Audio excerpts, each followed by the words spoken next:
Bonjour. La dissolution programmée de la représentation parlementaire au sommaire de la presse écrite du jour. Face à la virulence des critiques, le projet de modification de l'article 87 a tout simplement été abandonné. Nous informe au Sud Quotidien. L'Assemblée refuse de mourir, c'est le titre à la une de nos confrères du groupe Sud Communication. Dans le journal, Babacar Abambaye de Taraou, Sénégal, réitère son niet. Nous n'avons jamais été pour une suppression de l'Assemblée nationale, a-t-il laissé entendre dans les colonnes de nos confrères. Ces derniers, d'ailleurs confortés par Abbas Fall, député de Yewwi Askan Wi, c'est extrêmement grave et cela ne passera pas dans cette Assemblée nationale, signale-t-il. Une fin de polémique.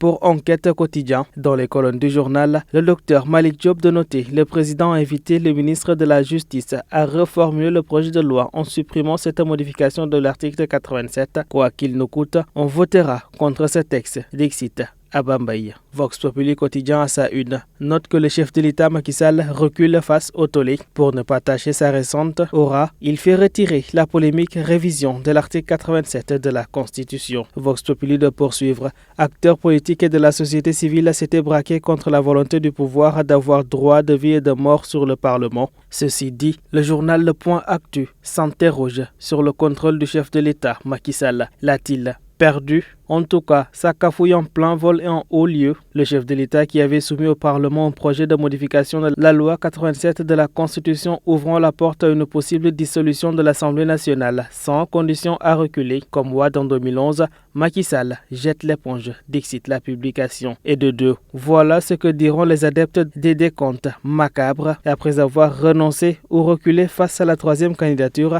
Macky Sall fait un nouveau pas en arrière. Du côté de l'Info Quotidien à présent, Abdou Aziz Diop et sa grosse colère. À la une du journal, il snobe le chef de l'État. Ce dernier est d'ailleurs repris par le Peuple quotidien qui pour sa part parle d'ingratitude. Selon lui, le chef de l'État Macky Sall doit arrêter toute sa ruse. Plus loin, il refuse que Farba Ngom et Marème Faye Sall le manipulent. Selon lui, Farba Ngom ne peut pas réciter 3 sourates du Coran, une attaque frontale du ministre conseiller. En attendant, Alerte quotidien nous signale que ce matin, le chef de l'État Macky Sall a retrouvé le sourire. Le locataire du palais s'affiche en vedette dans la capitale rwandaise. Direction le groupe immédiat à présent avec les auditions des candidats de Benno Bokk Yakaar. Buzz-Bee le jour note que Boun bouscule tous.